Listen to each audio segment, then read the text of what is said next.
Buenas noches, hermanos, hermanas, amigos y amigas.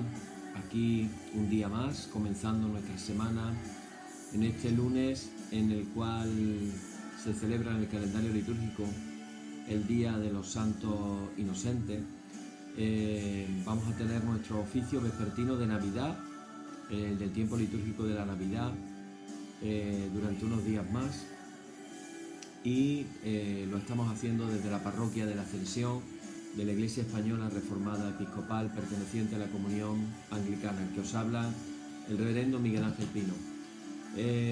Quería introducir en esta noche, hablando precisamente del día que estamos celebrando hoy y recordando en el calendario litúrgico, en el cual se nos recuerda ese suceso terrible cuando el rey Herodes se dio cuenta de que los magos le habían engañado en cierta manera y no le traían al niño que decían que iba a ser el rey.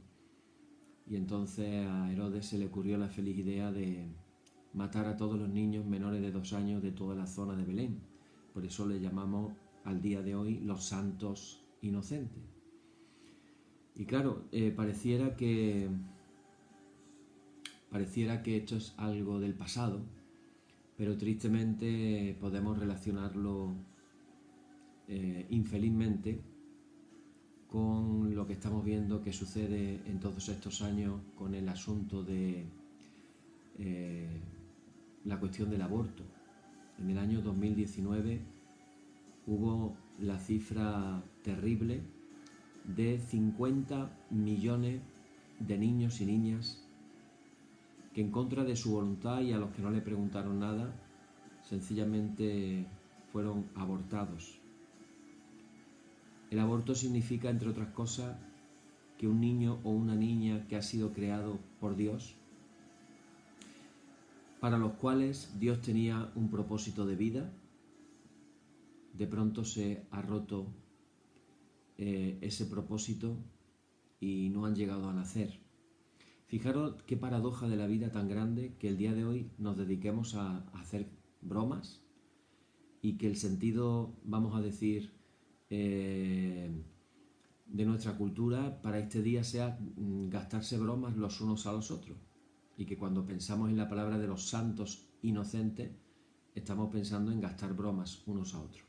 Qué ironía de la vida, ¿verdad?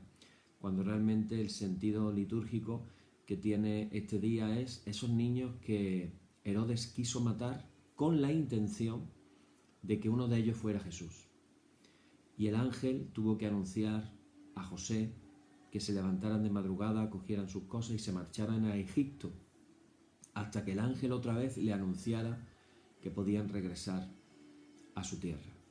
Esa fue la manera en que José, siendo obediente al mandato divino, que podía no haber obedecido en su libre albedrío, sin embargo, obedeció inmediatamente y le salvó la vida a Jesús, porque recordemos que Jesús era un pequeño bebé en ese momento.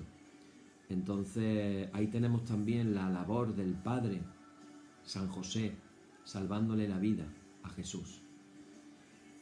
Un día en el que recordamos esos santos, esos pequeñuelos, esos niños que no pudieron seguir con sus vidas porque un personaje terrible acabó con ellas abruptamente.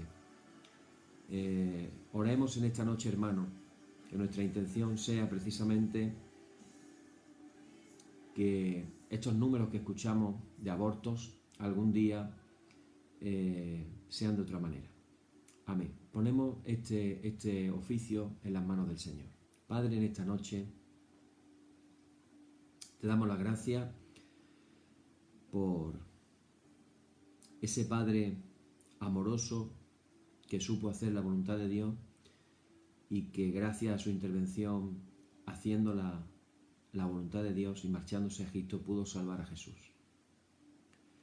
Señor, te pido por todos los padres del mundo que puedan tener esa forma de amar y de enseñar y de cuidar y de proteger y de proveer que tuvo San José, el esposo de María.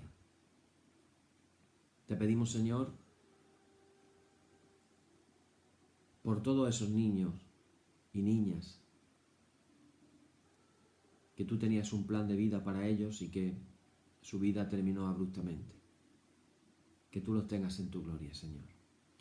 En el nombre de Jesús. Amén.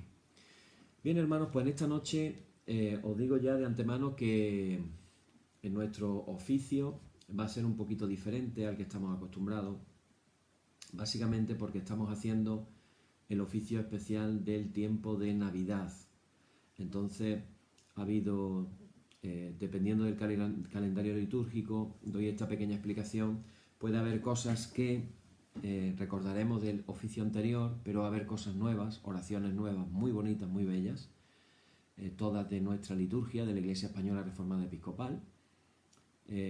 Si queréis seguirnos, una manera puede ser entrar en internet y buscar la liturgia de la Iglesia Española Reformada Episcopal, buscáis el oficio de Navidad y ahí vais a ver algunas de las cosas que vamos a decir hoy. Bueno, dicho esto, los hermanos de nuestra parroquia tienen el oficio el archivo en el enlace web del WhatsApp de nuestra parroquia y ahí lo podéis ver. De todas maneras, yo después, al enviar la grabación del oficio de esta noche, voy a enviar también el archivo para que en días posteriores me podáis seguir el resto de personas que no estáis, lógicamente, en el WhatsApp de la parroquia de la Ascensión, pero que seguís el oficio desde otros lugares. Comenzamos diciendo: en el nombre de nuestro Señor Jesucristo sea luz y paz. Amén. Desde el nacimiento del sol hasta donde se pone, sea alabado el nombre del Señor. Sea el nombre del Señor bendito desde ahora y para siempre. Oh Dios, cuyo nombre es bendito desde la salida del sol hasta su ocaso, llena de ciencia nuestros corazones y abre nuestros labios en tu alabanza, para que, como eres bendito, con el debido honor por todos los siglos, así seas alabado de oriente a occidente por todas las naciones. Amén. Por tu misericordia, oh Dios nuestro, que eres bendito, y vives y gobiernas todas las cosas por los siglos de los siglos. Amén. Oremos, hermanos.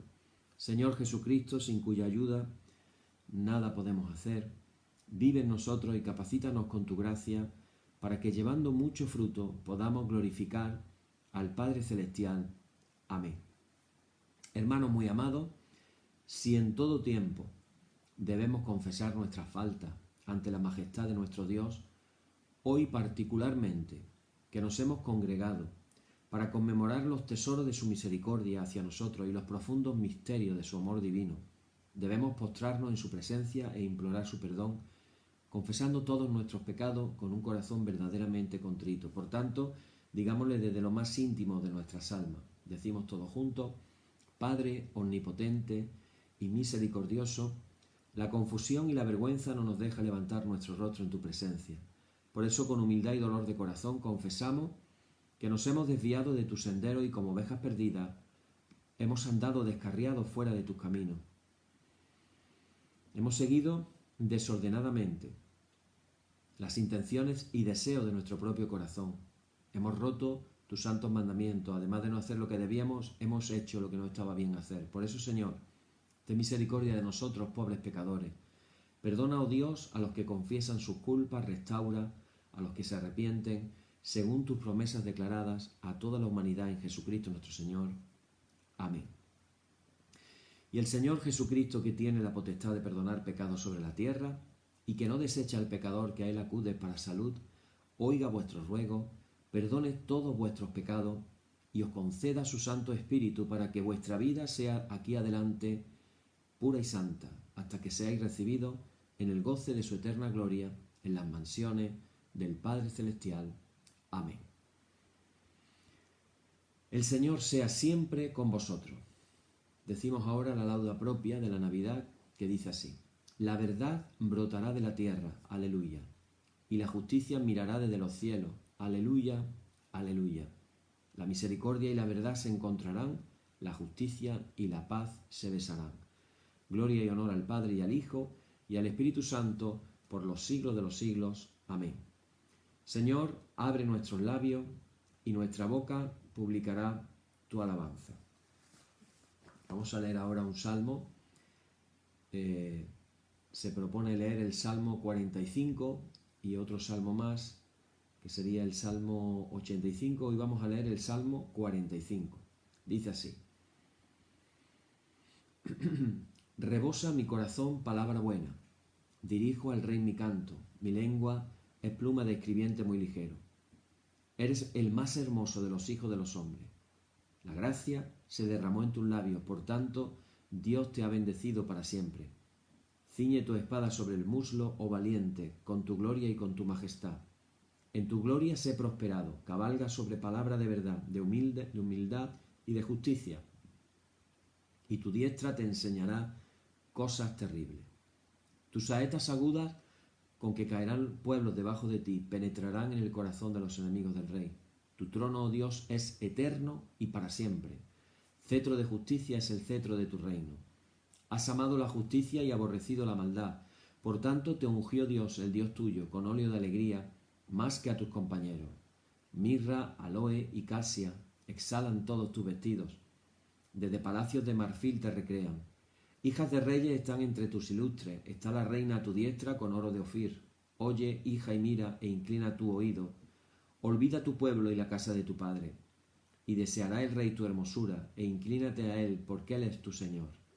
Y las hijas de Tiro vendrán con presentes, implorarán tu favor los ricos del pueblo. Toda gloriosa es la hija del rey en su morada, de brocado de oro su vestido. Con vestidos bordados será llevada al rey. Vírgenes irán en pos de ella, compañeras suyas serán traídas a ti. Serán traídas con alegría y gozo, entrarán en el palacio del rey. En lugar de tus padres serán tus hijos, a quienes harás príncipe en toda la tierra. Haré perpetua la memoria de tu nombre en todas las generaciones, por lo cual te alabarán los pueblos eternamente y para siempre. Gloria y honor al Padre, y al Hijo, y al Espíritu Santo, por los siglos de los siglos. Amén. Decimos ahora la suplicación propia del tiempo. Oremos a Dios Padre omnipotente e imploremos su misericordia para que por la gracia de su Cristo, nuestro Señor, se digne propicio justificarnos. Concédenos esto, Dios eterno y omnipotente. Y tenemos ahora, hermanos, la bendición propia. Vamos a hacerla en medio. Se hace en este oficio de Navidad. Y dice así: Bendíganos el Señor nuestro Jesucristo, que en otro tiempo se dejó ver de los pastores en el pesebre. Amén. Protéjanos y defiéndanos en todo quien por nosotros asumió misericordioso la humana naturaleza. Amén.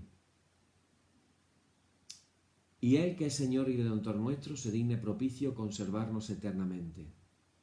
Amén. Por la misericordia de nuestro Dios, que es bendito y vive y gobierna todas las cosas por los siglos de los siglos. Amén. Dice la antífona propia del tiempo: No temáis, porque aquí os doy nuevas de gran gozo, que os ha nacido un Salvador, Cristo el Señor.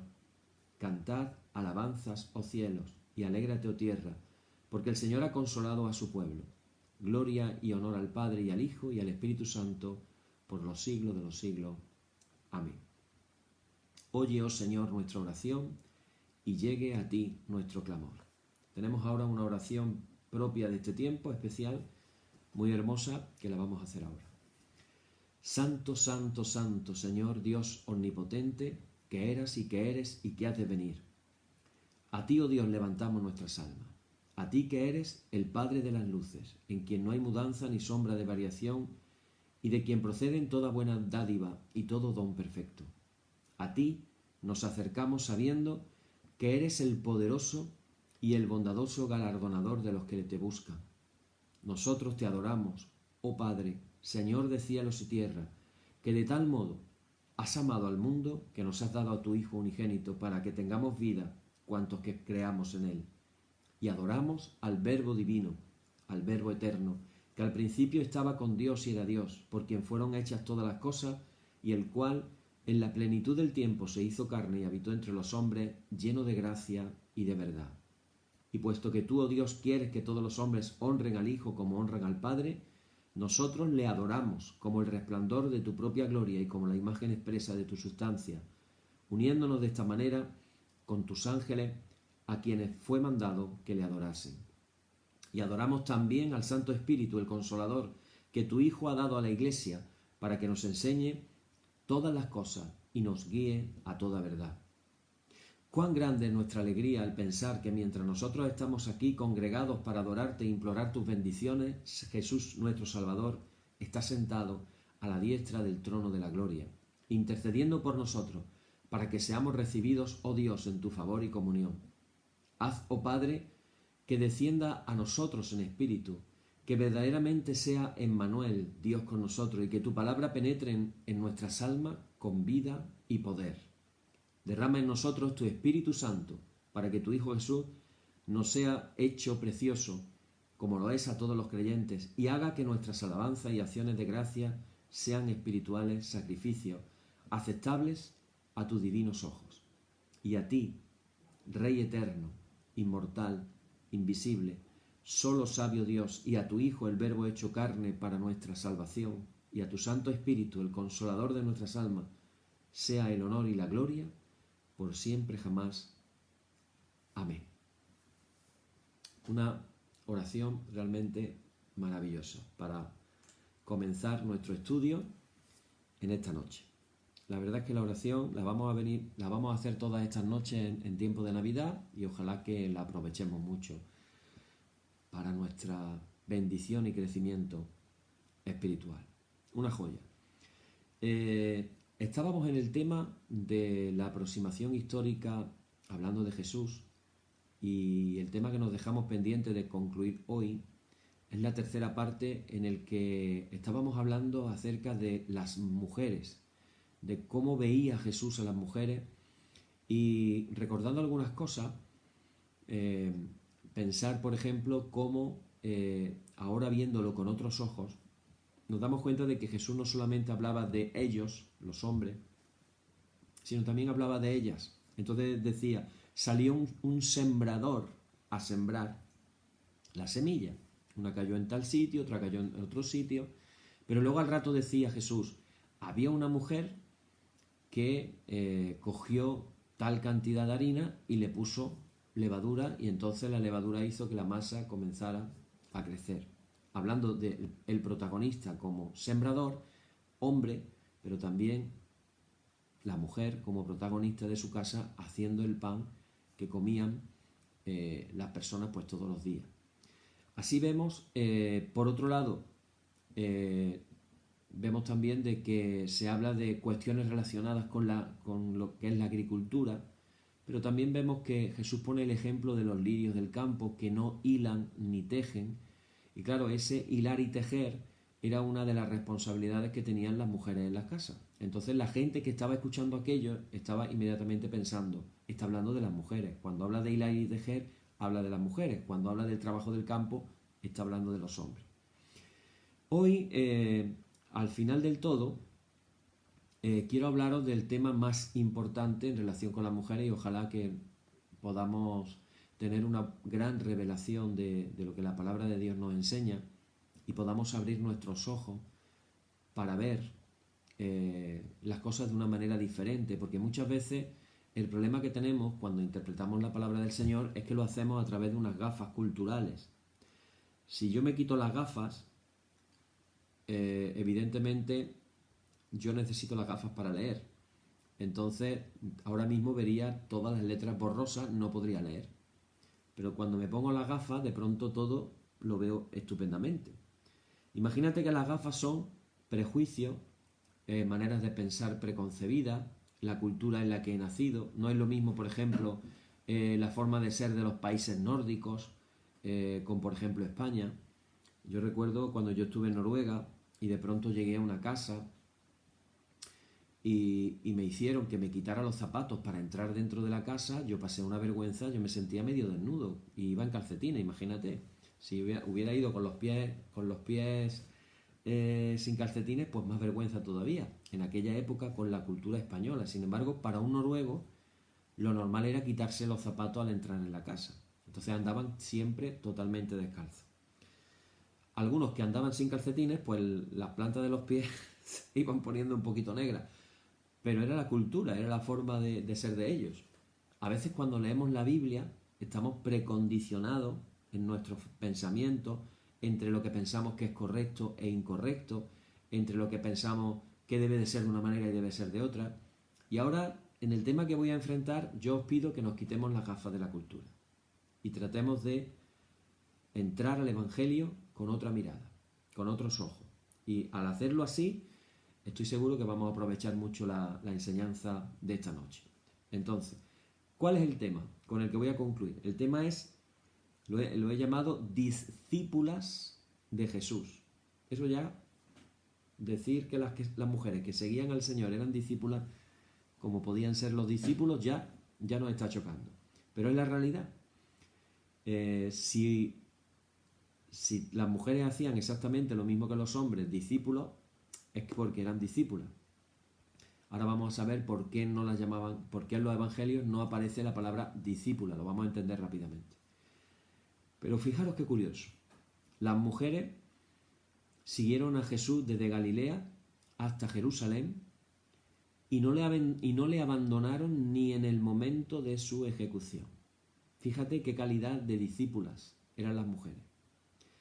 Escucharon su mensaje, aprendieron de él, lo siguieron de cerca, lo mismo, exactamente igual que los discípulos varones.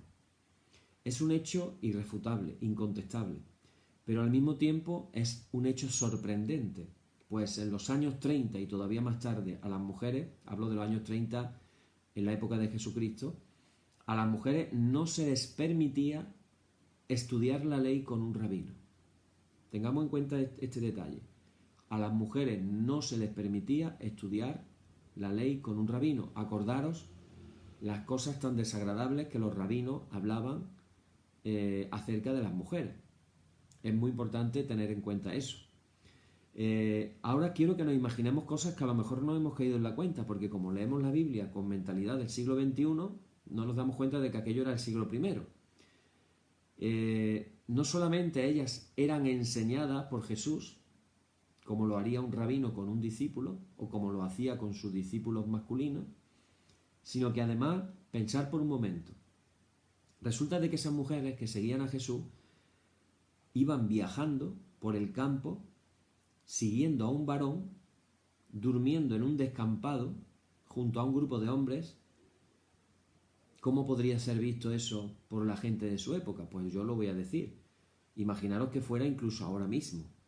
Y surge un maestro, imaginaros, por ponerle un poquito exagerado, una especie de gurú, y resulta de que el gurú tiene discípulos y tiene discípulas, es un poquito hippie, y van por los pueblos, por las aldeas, y duermen a la intemperie, porque es un poquito hippie. Nosotros lo veríamos hoy así, con esa mentalidad. ¿Cómo empezaríamos a ver que ese gurú que duerme a la intemperie, en su grupo fueran mujeres que también duermen a la intemperie, relativamente cerca de los hombres, no con los hombres, lógicamente, no mezcladas con los hombres, pero sí muy cerca de donde ellos dormían? Estamos hablando de un espectáculo de un grupo de mujeres, en algunos casos sin compañía, en algunos casos incluso sin sus maridos, porque algunas eran casadas. Esto la cosa la complica todavía más. Y algunas de ellas podíamos definirlas, y ahora lo vamos a explicar un poquito, aunque suene un poquito feo. Algunas de ellas eran antiguas endemoniadas, antiguas posesas, y estaban siguiendo, se supone, porque la Biblia no dice ni que sí ni que no, como diría algún humorista español, no dice ni que sí ni que no, sino todo lo contrario. La Biblia no dice nada. Hemos supuesto por 2000 años, y pienso que es la creencia general, que ese varón al que seguían era un varón célibe. Es decir, o dicho de otra manera, Jesús no estaba casado. Eso es lo que hemos hablado los últimos 2000 años, o lo que se supone, ¿verdad? Bueno, siguen a ese varón, y este varón célibe, Jesús, las acepta en su entorno, junto a sus discípulos varones. Pues algo así, por lógica, tenía que despertar un recelo. Es más, hoy en el siglo XXI, yo me imagino que si pasara algo así, despertaría un recelo seguro. Claro, la pregunta que surgen es: ¿quiénes eran estas mujeres? ¿Qué hacían entre aquellos hombres? se dedicaban a servirles realizando las tareas propias de mujeres como cocinar, preparar la mesa, servir los alimentos, traer agua, limpiarles los pies. Eso hacían las mujeres. Las esposas tenían que lavarle los pies al marido y la cara, cocinarle, ponerle la mesa, quitarle la mesa. Servían al varón. Eso hacían esas mujeres. Ahora, claro, la pregunta es, ¿eso era lo que hacían las discípulas de Jesús? ¿Eran discípulas de Jesús en el mismo plano y con los mismos derechos que los discípulos varones? Es una duda que queda ahí, ¿verdad? Bueno, lo cierto es que las mujeres formaron parte del grupo que seguía a Jesús desde el principio. Desde el principio vemos en los evangelios que ellas van acompañando a sus maridos. Probablemente algunas lo hicieron acompañando a su esposo. Es lo más probable. Pero también había mujeres solas que no tenían compañía de ningún varón. Nunca se menciona que Jesús las llamara de manera individual, como al parecer también lo hizo con algunos de los 12, no con todos, pero algunos de los 12 sí los llamó de manera individual.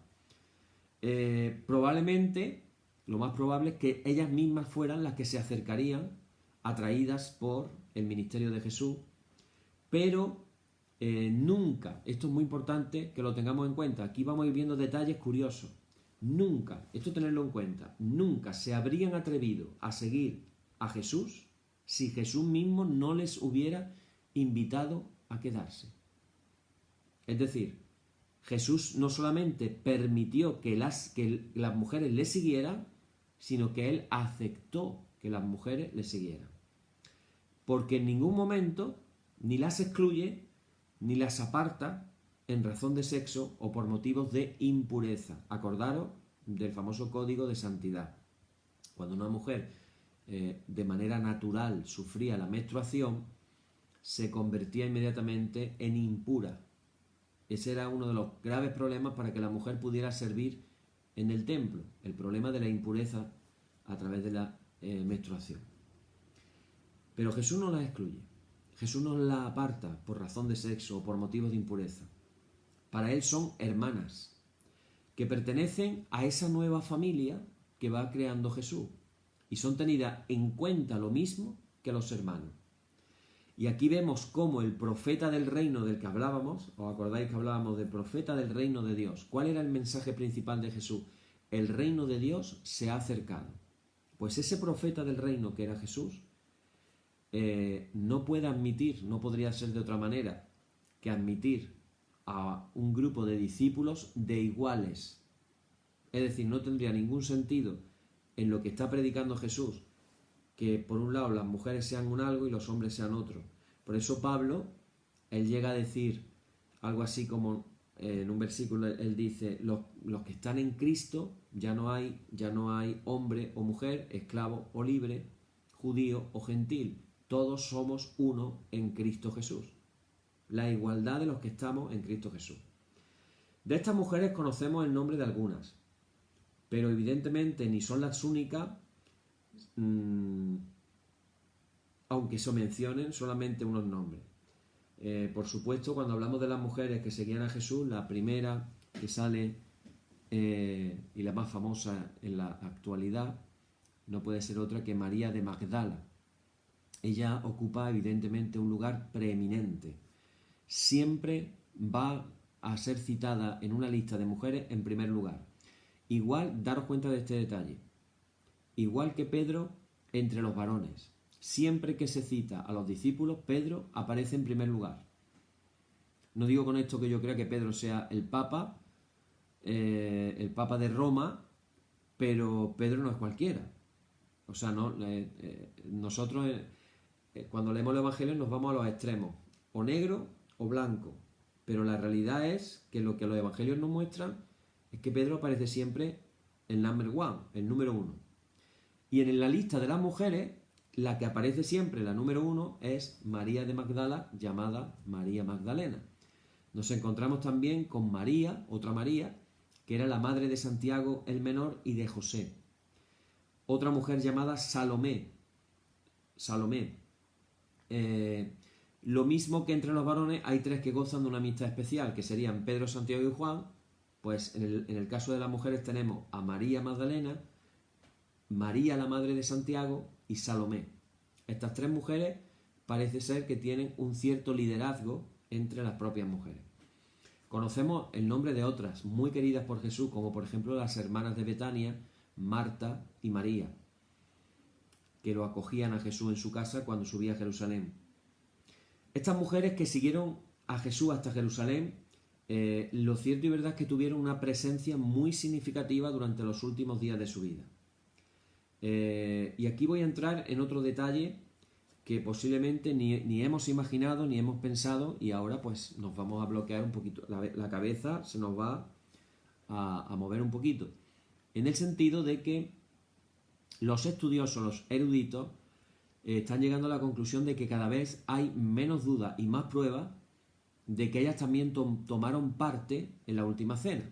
Esa última cena que en nuestra imaginación nos encontramos a una mesa larga con Jesús en el centro, Juan en el lado derecho, y vemos a Pedro, creo que no sé si en el lado izquierdo, todos puestos así en fila en una mesa, son 12 discípulos. Eso es lo que vemos tradicionalmente. Pero los estudiosos están diciendo, ¿y dónde estaban las mujeres en la última cena?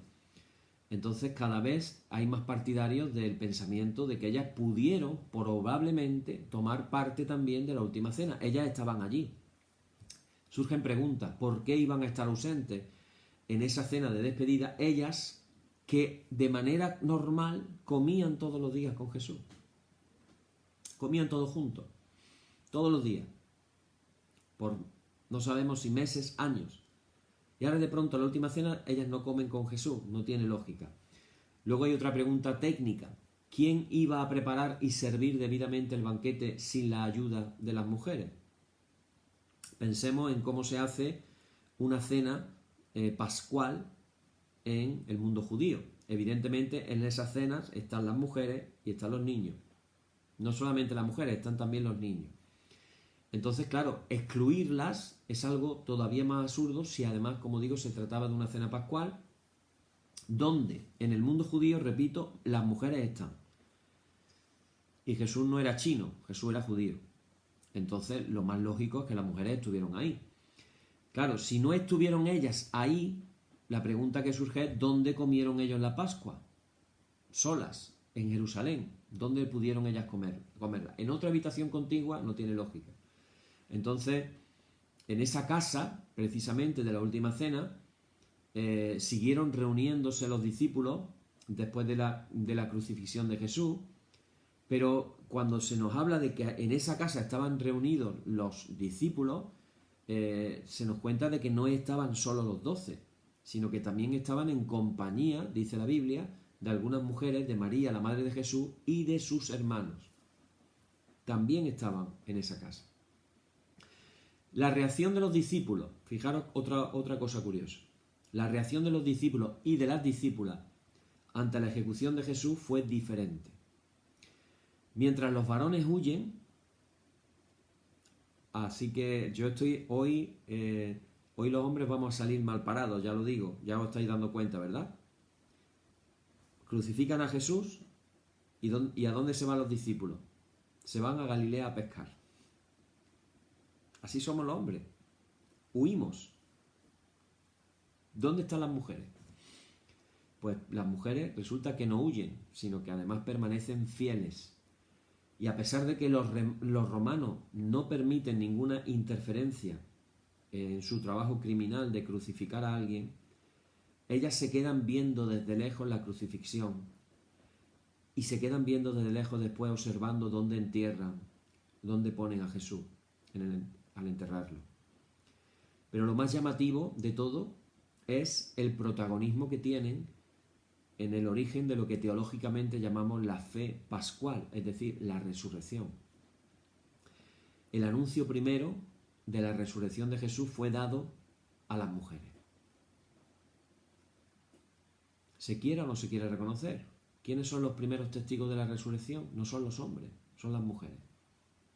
Claro, cuando vemos las diferentes versiones de cómo se cuenta con los evangelios, de cómo lo cuenta también Pablo en 1 Corintios 15, todavía nos queda la duda de si habrían sido ellas las primeras en experimentar a Jesús resucitado. Evidentemente, con una lectura sencilla, María Magdalena tiene un protagonismo enorme. Lo podemos ver tanto en el Evangelio sinóptico como en el Evangelio de Juan. Sin embargo, en la comunidad cristiana van a circular dos tradiciones. La que le atribuye a María Magdalena ese primer lugar en el grupo de mujeres, por un lado, y otra tradición en la que Pedro, en el grupo de varones, tiene vamos a decir, la preponderancia. Lo cierto y verdad es que uno de los problemas que había también, ya lo explicamos, con las mujeres, y por esa razón se piensa que no aparece en la lista de quienes vieron a Jesús resucitado como testigos, es que desde el punto de vista judicial el valor del testimonio de las mujeres era nulo. Es decir, si había cualquier problema y se tenía que testificar ante un juez, lo que la mujer dijera no tenía valor ninguno. Entonces, posiblemente dicen los estudiosos que por eso no aparece en la lista de Pablo. Ahora, yo en esta noche, hermanos, tengo que deciros también que la presencia de las mujeres en el grupo de discípulos no es secundaria o marginal. Todo lo contrario. De hecho, tengo que reivindicar a esas discípulas de Jesús que se nos presentan en los evangelios, si lo analizamos con tranquilidad, se nos presentan como verdaderas ejemplos de lo que es un discípulo de Jesús. Fijaros qué curioso. No se registra en ningún momento en los evangelios discusiones entre las mujeres, sí entre los discípulos, sobre quién tendrá el poder en el reino de Dios. No hay discusiones de ese tipo, porque ellas están acostumbradas a ocupar siempre el último lugar. Lo suyo es servir. De hecho, posiblemente lo más probable es que eran las que más se ocupaban de servir la mesa y de tareas semejantes. Pero claro, no tenemos que verlo, no hemos de ver en ese servicio que ellas hacen algo femenino que les corresponde a ellas, según lo que sería una distribución lógica del trabajo dentro del grupo. Y aquí es donde vamos a romper otra idea que tenemos equivocada. Porque para Jesús, piensa esto, este servicio de las mujeres lo propone como el modelo de lo que debería de hacer todo discípulo. Por eso Jesús dice estas palabras. Jesús dice, ¿quién es mayor? ¿El que está a la mesa o el que sirve? Piénsalo. ¿Quién es mayor? ¿El que está a la mesa o el que sirve? Entonces, claro, Jesús hace la pregunta, dice, ¿no es el que está a la mesa? ¿Quiénes estarían, cuando Jesús decía esas palabras, quiénes estarían a la mesa y quiénes estarían sirviendo la mesa? Probablemente los que estaban sentados a la mesa, ¿quiénes eran? Los varones. ¿Y quiénes estaban sirviendo la mesa? Las mujeres. Y fijaros, las palabras de Jesús otra vez las repito, ¿quién es mayor? ¿El que está a la mesa o el que está sirviendo a la mesa? Y ahora fijaros cómo remata la faena Jesús. Jesús les dice, pues yo estoy en medio de vosotros como el que sirve. ¿Con quién se está identificando Jesús? Con las mujeres que están sirviendo. ¿Lo habías pensado de esa manera alguna vez? Es más, los estudiosos dicen, es más probable que en alguna ocasión el mismo Jesús se pone a servir uniéndose a las mujeres e indicando a todos la orientación que debe tener su vida de discípulos. Así, cuando leemos los evangelios, nos damos cuenta de que la actuación de las mujeres fue modelo de discipulado para los mismos varones, por la entrega que ellas tenían, por esa actitud de servicio y, algo precioso, por su fidelidad total a Jesús hasta el final. Ellas no lo traicionaron, ellas no lo negaron y ellas no lo abandonaron. ¿Lo habías pensado alguna vez de esta manera? Sin embargo, cuando leemos los evangelios llama la atención de que a estas mujeres nunca se les llamó discípulas. ¿Pero por qué? Pues por la sencilla razón de que no existía en arameo una palabra para nombrarlas así. Es decir, y tampoco en los evangelios que se escribieron en griego se hablan de discípulas. Estamos hablando de un fenómeno. El fenómeno de unas mujeres que se integran en un grupo de discípulos de Jesús es algo tan novedoso que ni siquiera hay una palabra para definir lo que ellas son. Entonces no se les puede llamar discípulas, pero Jesús las ve y las trata como tales, como discípulas. Posiblemente, por el problema de que no podían ser testigos, posiblemente Jesús no la envió por los campos de Galilea a anunciar el Evangelio del Reino de Dios, porque probablemente su palabra habría sido rechazada. Daros cuenta de que en esa época a las mujeres ni siquiera se les permitía leer la palabra de Dios, y mucho menos podían hablar en público. Entonces, claro, ¿cómo iban a escuchar los varones su mensaje del reino de Dios? Esto era realmente inimaginable.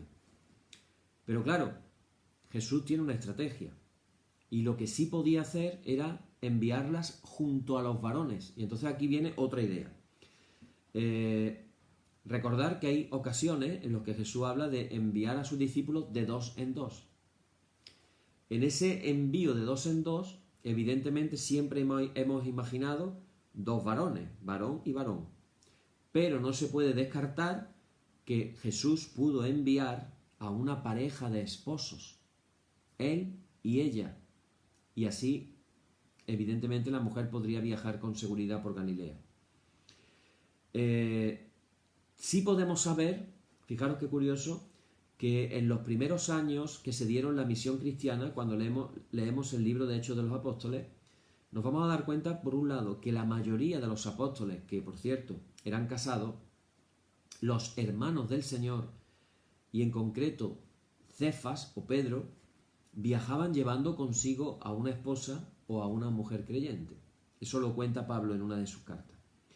Es normal, por otra parte, que no se encuentre el nombre de ninguna mujer entre el grupo de los 12 discípulos, puesto que el grupo de los 12 elegidos por Jesús también sugerían la restauración de las tribus de Israel.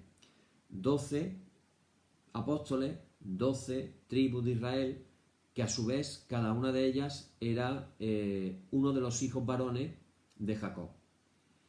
No puedo dejar de hablar en este tema, en el que vamos a terminar de hablar hoy con la mujer, de la mujer, cómo Jesús miraba a la mujer. No puedo dejar de hablar acerca de quién fue su mejor amiga.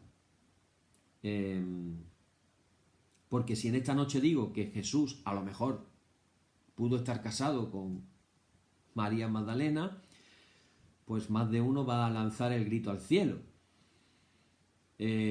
Voy a abrir un pequeño paréntesis, porque es que me encanta contarlo, y después voy a hablar de María Magdalena como la mejor amiga de Jesús. Vamos a ver probabilidades, posibilidades, sin prejuicios. Vamos a quitarnos los prejuicios. Yo como varón siempre pienso, habiendo tenido 4 hijos, habiendo estado casado, ahora soy viudo, siempre pienso cuando dice Jesús fue igual que nosotros en todo menos en el pecado. Y claro, cuando yo llega a ese en todo, de pronto digo, espérate, en todo no, porque Jesús no estuvo casado. Ahí lo dejo. Según cuenta la tradición, claro. Pero ahora cuando yo recuerdo ese episodio que se nos narra en el Evangelio de Juan, en los últimos capítulos, y cuenta de que fueron las mujeres a ponerle aquello ungüento y aquellas cosas para ayudar a embalsamar el cuerpo de Jesús y que se cuidara más. Y de pronto nos cuenta el Evangelio de que llega María Magdalena y se encuentra que han removido la piedra y que el cuerpo de Jesús no está allí. Yo quiero por un momento, libre de prejuicio, Y no quiero decir con esto que sea eso. Yo no digo que sea eso, pero supongamos que fuera. Y yo quiero que las mujeres se lo imaginen, porque las mujeres lo entienden más que los hombres. Imaginaros aquellas mujeres que sois casadas. Poneros en el papel de María Magdalena. Han crucificado a tu marido, lo han llevado a un lugar de entierro y cuando llegas allí te encuentras que la tumba está vacía, se lo han llevado. ¿Cuál sería tu reacción? El último apego que tiene la mujer hacia el marido que quiere con locura es ese cuerpo, que ya está muerto. ¿Cuántas veces has visto un entierro en el que ha fallecido el hombre y la mujer es capaz de abrazarse al ataúd en los últimos momentos antes de ser enterrado, como los últimos instantes de apego a lo que me queda de él? María era humana y suponiendo que fuera la esposa de Jesús, la reacción hubiera sido lógica, ¿verdad? Yo quiero que nos lo imaginemos. ¿Y qué hace María Magdalena en esa tumba? Al ver el sepulcro vacío, empieza a llorar desconsolada. Empieza a llorar. Y de pronto Jesús está allí, pero ella tiene los ojos llenos de lágrimas, tiene la visión, posiblemente de tanto llorar, tiene la visión borrosa. Tener en cuenta de que cuando Jesús resucita no es conocido de la misma manera que cuando estaba físicamente. Algún cambio tuvo que haber en su cuerpo y ella no es capaz de reconocerle. Y ella piensa que él es el hortelano de la huerta de donde estaba la tumba. Y entonces ella sigue llorando y le dice a este hombre, fijaros el detalle. Ella desconsolada le dice, por favor, decidme a dónde han puesto a mi Señor. Claro, nosotros como iglesia interpretamos el título Señor como cuando decimos Jesús es el Señor. Como cuando se dice en 1 Corintios 12 acerca de los dones del Espíritu y dice Pablo, nadie puede llamar a Jesús Señor sino por el Espíritu de Dios. Y lo vemos como un título de Jesús. Pero claro, cuando sabemos que Sara llamaba a Abraham mi Señor, resulta de que esa expresión Señor, mi Señor, ¿a dónde has puesto a mi Señor? Es la expresión de una esposa hablando de su marido. Y ella le está diciendo a Cristo, que no lo ha reconocido todavía, está de espalda, le dice, por favor, dime dónde han puesto a mi Señor, para que yo vaya. O sea, ella estaba en un profundo mar de lágrimas hecha polvo. Y ahora viene un detalle, otro detalle. Ahora Jesús la llama por su nombre. Y aquí hay un detalle. El otro día nos enterábamos de no voy a decir los detalles, demasiados detalles, pero una pareja de la iglesia, ella escucha estos audios y nos enteramos cómo el marido la llama a ella en inglés.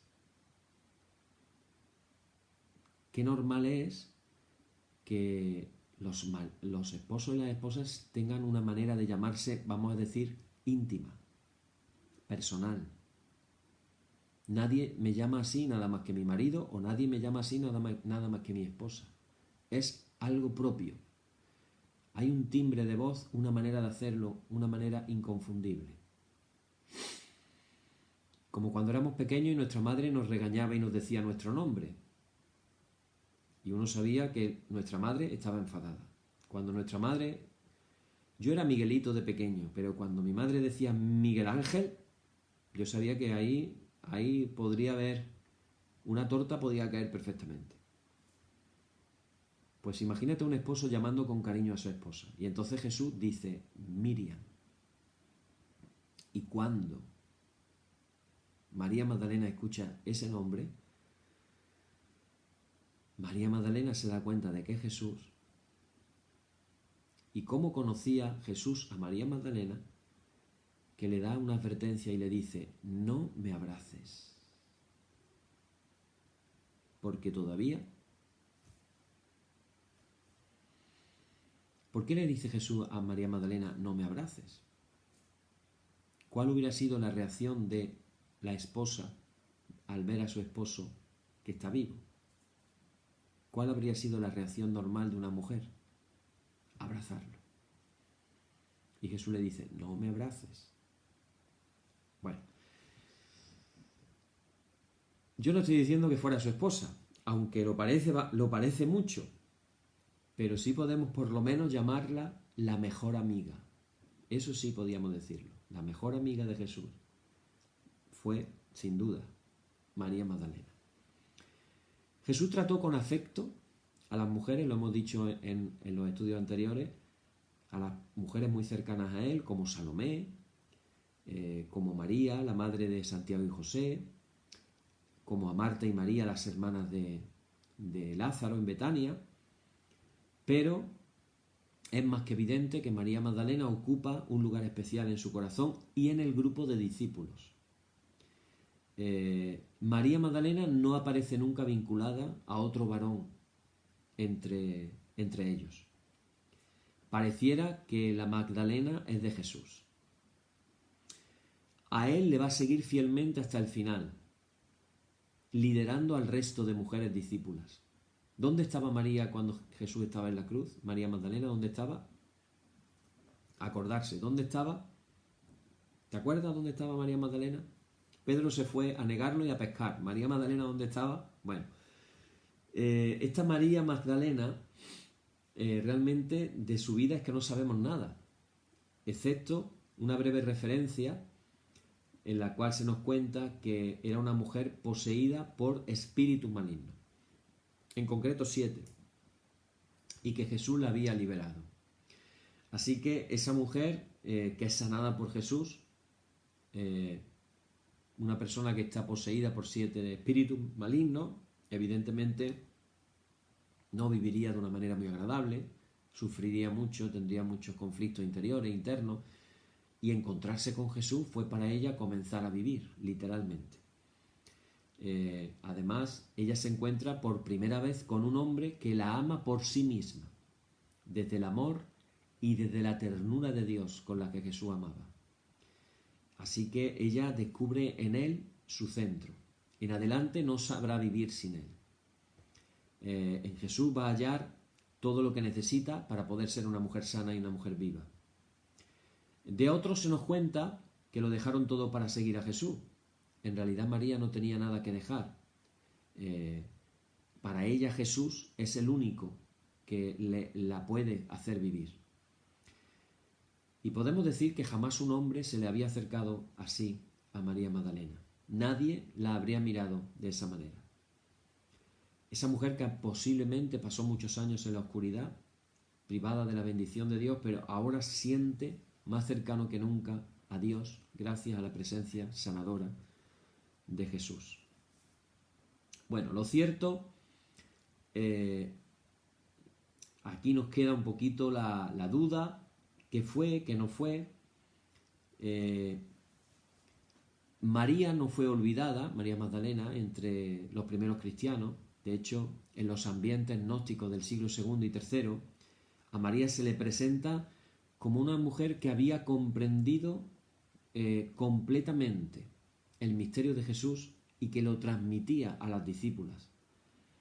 Aunque, dicen en esos escritos apócrifos, que Pedro y otros no aceptaban tener que escuchar a una mujer acerca de secretos que ellos ignoraban. La idea básicamente era como que Jesús le había transmitido a ella cosas que no habría transmitido a los otros discípulos. Evidentemente estamos hablando de escritos apócrifos, pero hablan de cosas cuando menos a tener en cuenta. Evidentemente esos escritos reflejan la importancia que tuvo María Magdalena siendo una intérprete autorizada de Jesús. Es conocido en estos tiempos cómo han salido escritos, como por ejemplo el Código da Vinci, donde se presenta a María como la esposa de Jesús. Y hay 2 textos en concreto que yo los quiero dejar en esta noche para que lo sepáis. aparecen del Evangelio apócrifo de Felipe, que dice las siguientes palabras. Estamos hablando evidentemente de un Evangelio apócrifo, pero dice fijaros lo que dice. Dice, había 3 mujeres que siempre iban con el Señor. María, su madre, su hermana de su madre, es decir, su tía, y Magdalena, que era llamada su compañera, porque María era su hermana, su madre y su compañera. O sea, imaginaros el papel que se le daba a María Magdalena. En cuanto a la sabiduría, que es llamada la estéril, ella es madre de los ángeles y compañera del Salvador, María Magdalena. Y ahora dice esta frase que es un poquito conflictiva. Dice, Cristo la amaba más que al resto de los discípulos y solía besarla en la boca a menudo. Esto dice el Evangelio apócrifo. Evidentemente no nos podemos tomar al pie de la letra estas palabras, pero sí pensar que a lo mejor las cosas podían ser de otra manera. Qué curioso, decimos en España, cuando el río suena, agua lleva. Y qué curioso que a partir del siglo IV, de una manera, vamos a decir, con alevosía y prevaricación, resulta de que la imagen de María Magdalena se va a ir cambiando rápidamente. Si en los siglos primeros era considerada una intérprete autorizada de Jesús y que tenía una relación, por lo menos podemos decir, especial con Jesús, resulta que a partir del siglo IV, Gregorio de Nisa y San Agustín de Hipona van a decir que María ha sido la primera en recibir la gracia de la resurrección de Jesús porque la mujer fue la primera en introducir el pecado en el mundo. Ya van interpretando lo que era algo aparentemente hermoso y bello, como que ella fue la primera en tener esa experiencia, relacionándolo como la mujer es la que la que metió el pecado en el mundo. De ahí se dio otro pasito, y entonces se la empezó a confundir con esa pecadora que nos habla el relato del Evangelio de Lucas, en el capítulo 7, del 36 al 50, que es una prostituta. Entonces ahí comienza una leyenda denigratoria que irá creciendo. La jerarquía, empezando con el Papa, teólogos, artistas, todos ellos varones, convertirán finalmente a María Magdalena en la típica mujer lasciva y lujuriosa, poseída por 7 demonios o pecados capitales, que solo más tarde, arrepentida y perdonada por Jesús, dedicaría su vida entera a hacer penitencia. En la Iglesia de Occidente quedó con la imagen de María Magdalena la prostituta. De hecho, se la llama la patrona de las prostitutas. Imaginaros la imagen, ¿no?, de María Magdalena. Sin embargo, en la Iglesia de Oriente, curiosamente, nunca se ha reconocido esa imagen falsa y legendaria de Magdalena como prostituta y penitente. Y siempre se la ha seguido venerando como la fiel seguidora de Jesús y el testigo eminente del Señor resucitado. Así que, hermanas, ahora me dirijo a las hermanas, veamos en María Magdalena ese ejemplo de discípula al cual podemos seguir. Una persona fiel, una persona servidora y una persona que siguió a Jesús hasta la crucifixión y fue la que vio por primera vez a Jesús resucitado. ¿Sabes por qué? Porque se fue a la tumba. Mientras los demás no hicieron nada, ella se fue a hacer algo. Por eso ella pudo ser. Por último digo, a ella le encomendó Jesús que fuera a sus hermanos para decirles que Él había resucitado. Entonces podemos decir que ella, de una forma espiritual, podríamos decir, fue la primera apóstola de la resurrección, la primera enviada a anunciar el mensaje que sería el mensaje principal de la iglesia primitiva, el mensaje de Jesucristo ha resucitado. Así que, hermano, ojalá que hoy hayamos aprendido unas pocas de cosas. Bueno, terminamos con nuestra liturgia que todavía nos queda un momentito.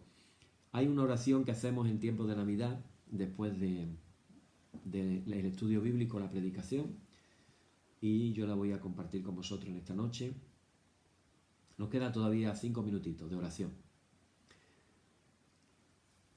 Demos gracias al Señor, oh nuestro Dios y Padre, cuán admirable es tu benevolencia y cuán grande el amor que has manifestado hacia los hombres. Te damos gracias, Señor, porque cuando estábamos en el pecado y no había para nosotros salvación, tú te dignaste preparar un rescate para que fuésemos librados de la eterna perdición. Te bendecimos, oh Señor, porque cuando no quisiste sacrificio y ofrenda ni te agradaron holocaustos, entonces el eterno Verbo dijo: heme aquí, oh Dios, para hacer tu voluntad, y tu voluntad le agradó, y tu ley estuvo en su corazón. Te alabamos porque venido el cumplimiento del tiempo, enviaste a tu Hijo hecho de mujer sujeto a la ley para que redimiese a los que estaban bajo la ley, a fin de que recibiésemos la adopción de hijos, y porque a este fin nació y para esto vino al mundo, para dar testimonio de la verdad. Y nosotros creemos que Él es el Cristo, el Hijo del Dios vivo, que es el que había de venir y no esperamos a otro.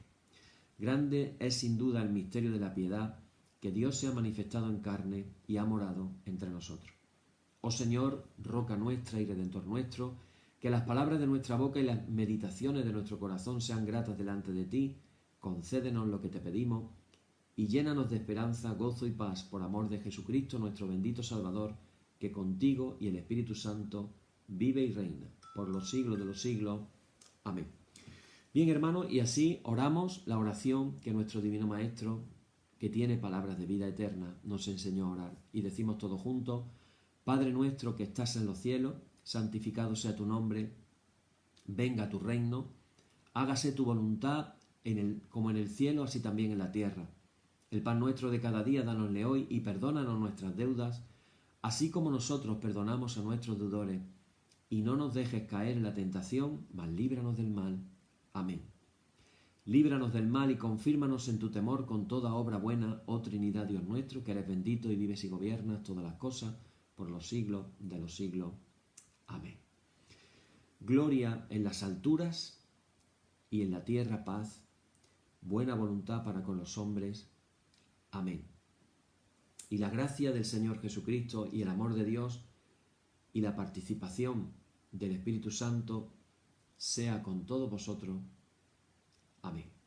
Bien, hermanos, pues hasta aquí el día de hoy. Mañana vamos a iniciar un nuevo tema, Dios mediante, y vamos a hablar de Jesús como el Maestro de vida.